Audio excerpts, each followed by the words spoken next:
is CNN Student News. You give us 10 minutes, we'll give you current events with zero commercials. I'm Carl Azus. We're starting today on the Korean Peninsula. Even though an armistice ended fighting in the Korean War in 1953, North and South Korea are still divided and they're still rivals. The North is a communist dictatorship. The South is a republic and an ally of the U.S. That's why the world was concerned when things got heated once again earlier this month. Landmines badly wounded 2 South Korean soldiers who were patrolling the demilitarized zone between the two countries. North Korea denied laying them, but South Korea responded by making propaganda broadcasts across the border. That infuriated the North. Troops were mobilized. Talk of war was in the air. But things settled down yesterday when the two sides reached an agreement. North Korea said it regrets that South Korean soldiers were injured by landmines, and South Korea planned to stop its propaganda broadcasts. The DMZ is 160 miles long and it cuts through the Korean Peninsula. And despite being called a demilitarized zone, it's one of the most heavily guarded military barriers in the world. About 1 million active duty troops to the north, about 600,000 to the south, and big reserves as well, all on a footing for war, really, for the past 60 years in case there might be an invasion from the other side. Now we've seen some new skirmishes, and the latest point of contention is these high-tech speakers that the South is using to broadcast messages into the North. How could this make such a difference? Well, you have to consider the power of these speakers and the nature of the messages. These speakers, one unit, for example, set in the mountains along the south here, would have the capability of reaching by day about 6 miles into the north, by night about 12 miles in, when the sound carries a little bit better. The messages that have been sent recently have been very sharply critical of the northern leadership. Sometimes they use defectors to the south to call out to their former countrymen. And the North feels a little bit powerless to do anything about this in terms of a quid pro quo, because even though they have their own speaker systems, theirs will only carry about a mile. And in some cases, that will not even get them across the DMZ itself. To the Middle Eastern country of Lebanon, in the capital of Beirut, streets filled with garbage have become a battlefield. Lebanon is a republic without a president. Its parliament, which chooses the president, can't agree on one.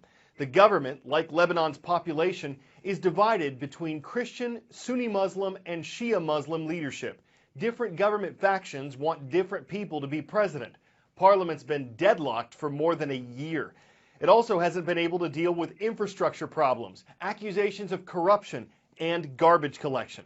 So a protest over uncollected trash turned into an uprising last weekend. Hundreds of people and dozens of police were injured. Demonstrators want to overthrow the government, but the international community doesn't want that to happen. Lebanon's seen as a relatively calm part of an unstable region with Syria on its eastern border. More than 1 million refugees from Syria's civil war have fled to Lebanon. And with Israel bordering to the south, there are concerns about a possible conflict between that country and a Lebanese militia it's fought with in the past. Geography, history, and folklore factor into our next story today. It's set in the Owl Mountains. They're in southwest Poland. This was Nazi-controlled territory during World War II.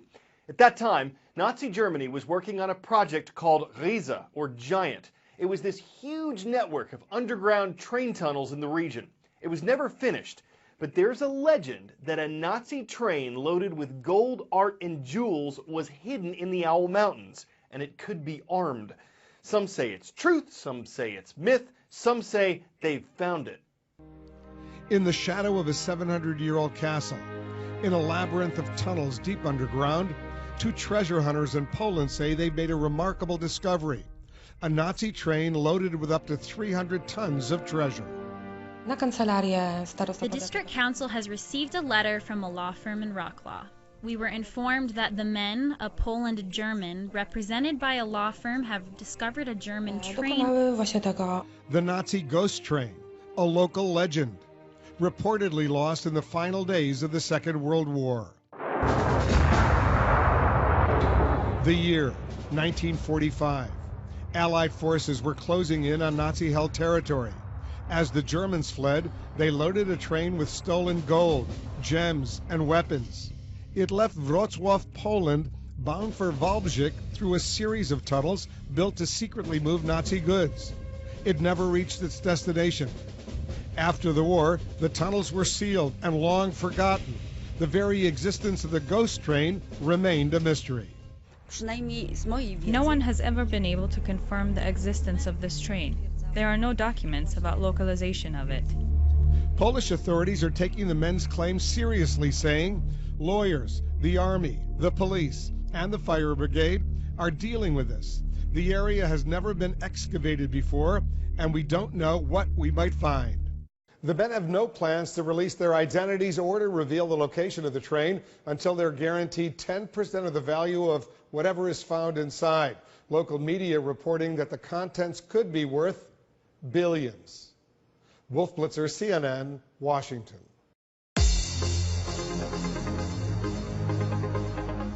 CNN Student News Roll Call is taking us all over the world this year, and for the first time ever, we're visiting Australia. In the northeastern state of Queensland, thank you for watching at the Chuar Independent School. It's in Chuar.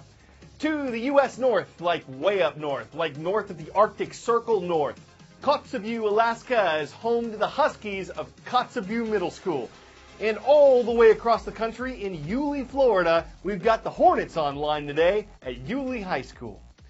A massive sell-off on the U.S. stock market yesterday. After global markets took a hit, the Dow Jones Industrial Average, an average of 30 significant U.S. stocks, closed down 588 points.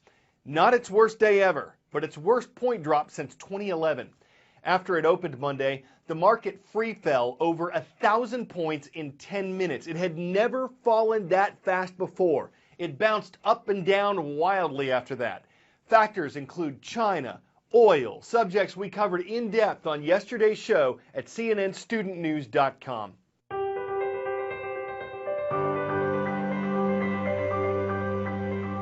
Lori Weiss says her organization's goal is to address the effects that poverty has on pets. She runs Downtown Dog Rescue in Los Angeles. Every year it helps about 2,000 animals stay with their owners. Her work for people and their furry friends makes her today's character study.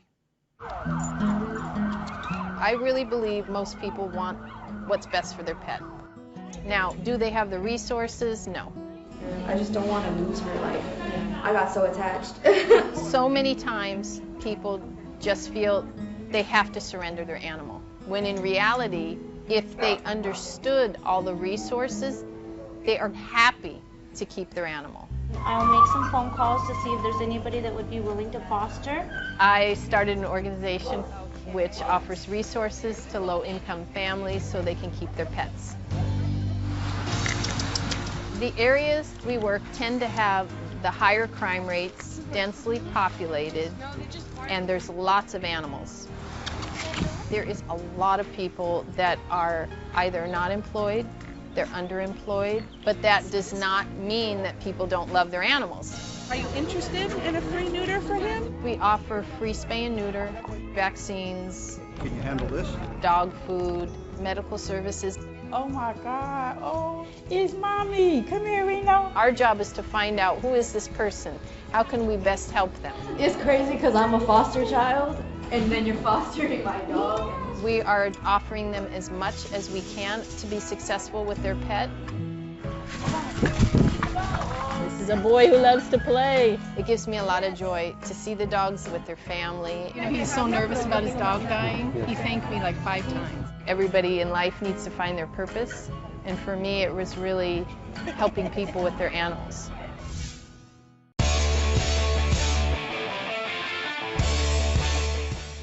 Call it the Aurora Borealis, call it the Northern Lights. Most of those who've seen it would call it beautiful.